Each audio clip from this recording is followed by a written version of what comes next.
You can also text us, and our text line is 8953999. That's 8953999. Do give us just your first name and where you're texting us from.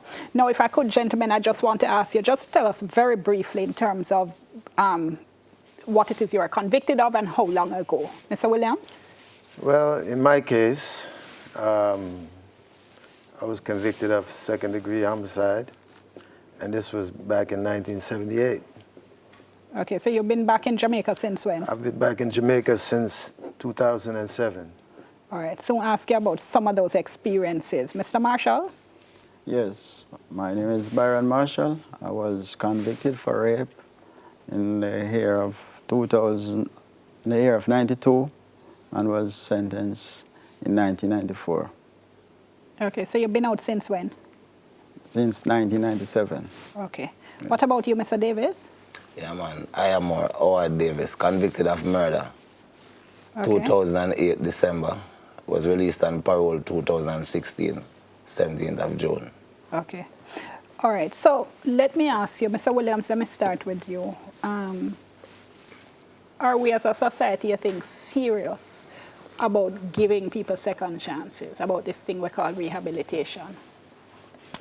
Well, I think it depends on what perspective you're looking at it from. I'm sure there are people among us who are willing to give second chances. But I think that for the most part, the overarching opinion is to continue some degree of persecution in spite of the fact that men have actually done the crime and done the time and have tried to reintegrate themselves back in society. I think that most people are guilty of that old biblical story where Christ told people, he who is without sin should cast the first stone. You know, many of us continue to stone those who have already suffered or been punished and went through the system and come back into society. So there's a lot of people guilty of still throwing those stones. Well, tell me, for instance, because on top of everything, you're what in Jamaica we call a deportee. Right. And that's another whole set of issues right there. Exactly. So when you came back to Jamaica now, did you think this is my second chance? Yes, I did, even though initially I had no plans to come back to Jamaica, honestly, because I lived there for 35 years overseas. And you went over when? I went there when I was 13. Okay. And coming back, you know, was a really interesting challenge. I like the words you use. Yeah, it was an interesting challenge. And I'm still going through it to some degree. But I did manage to, you know, actually get a decent job. Before you get to the job, though, what's been interesting and what's been challenging? Well, it's been interesting in the sense where I'm actually relearning my culture because, you know, after spending so much time overseas, you kind of lose some of the Jamaican-ness, you know. You absorb a lot of other cultures over there. And especially in prison, you know, you get to meet examples of just about every culture you could think of. You name it. What's the challenge? The challenge is actually me accepting and being accepted, because you get used to doing things differently. The interests that you have are different. For example, I like watching CNN. And I like watching CNN more than I like watching the Jamaican station. Take him off. No, here's the thing.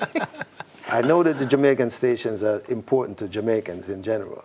And those of us who never spent time overseas wouldn't understand why the American news is so important to someone like me. They say, oh man, you live in Jamaica now, we are worried about what going to America for. But the thing is, from living there for so long, getting into the news and the social and the things that's taking place there, and the fact that I still have family there, you know, my kids are there. Yeah. The issue is still relevant for you? Issues over there are still relevant for me. Hold on for the me. interest factor. Hold on for me. Let me go to the other gentleman. Mr. Marshall, how about you? Yes, I think that we need a second chance of a truth. Because right now, me in society is like, even though I got my freedom from prison, but it's still like I'm in prison. How so? Because like jobs and so forth, traveling, there is like nothing like life to me in the world. Give me an example of applying for a job. You having applied for a job, and what happened? First of all, they're going to ask you if you have a convict before. You tell the truth or you lie? Yeah, best thing to tell the truth. And from you tell the truth, well, you know you're not getting the job. Even taxi work, we cannot do taxi work. Time past gone, me used to do taxi work, but you cannot do it again because you need a badge. And then it's a everyday charge, or maybe like every minute then. Because if you pass a police here and you don't have a badge, they're going to charge you for it. You go to the other station or wherever, you see an ex-police, they're going to charge you for badges the same. So definitely, like, we are nothing. So about how many jobs you would say you apply for and get turned down? Several jobs. So do you see a difference, for instance, when you say, yes, I've been convicted? Is that when you see people say, all right, I'm not bother with him? If I see a difference? If you think that is when them say, boy, I don't want to bother with them on you. I don't hire no convict. I don't understand. Sorry, I'm not answering the question very well. When you're doing an interview and they say to you, have you ever been convicted of anything? Yes. And you say, you tell the truth and you say yes. Do you then think that that is when they decide not to hire you? Maybe yes, because they did already have that they don't want any convict. So as soon as you let them know, well, they just decide it right there that they don't want you. All right, let me bring in Mr. Davis on this issue, although, well, you've been out for about, what, a year and a half now, Mr. Davis? 2 years. 2 years. Yes, sir. Tell me what's been your experience since coming out? All right, well, my experience coming out is just all about accepting my wrong that I have done so that society can accept me. Based on the fact of discrimination and convicts, we Jamaican literally say, yo, you got prison, dog, be your dog, got prison, you know, king. So it's a stigma thing we leave from prisoners. From once you come out and I once say, yo, a prisoner that you know, old dog that you know. You kind of really even get scared if you go somewhere and tell people, say, yeah, a prisoner, most man hide it. So even if you go look at work right now, a man don't really want to go look at work. With me now, me generalize, because general construction me do. I do welding, carpentry, mason. So my work, sometimes it don't really take a police record, because when you have a police record, they know say you can't really get a job a certain way. And I feel like the government should have really set in place, because we were in a rehabilitation program inside the prison. It feels that when we come out, we should at least have the same fostering and care there. We are going something left in place that's such a, so the prisoner them will come out, we are going to look out for them, so them can have some jobs. But it can't really work that way that the government don't, all right, them should have been the first one for can say, them youth with them creative mind there, we sit down on a waste, where they broke the place through computer, or where they do this, we are going to utilize them in the system out here now, and don't make that mind go back to waste so it can be a recidivist to go back into the prison. Some people might say, well, for give more opportunity and more access for go back. No, but you're going to be monitored. Remember the thing I got there on your foot, you know.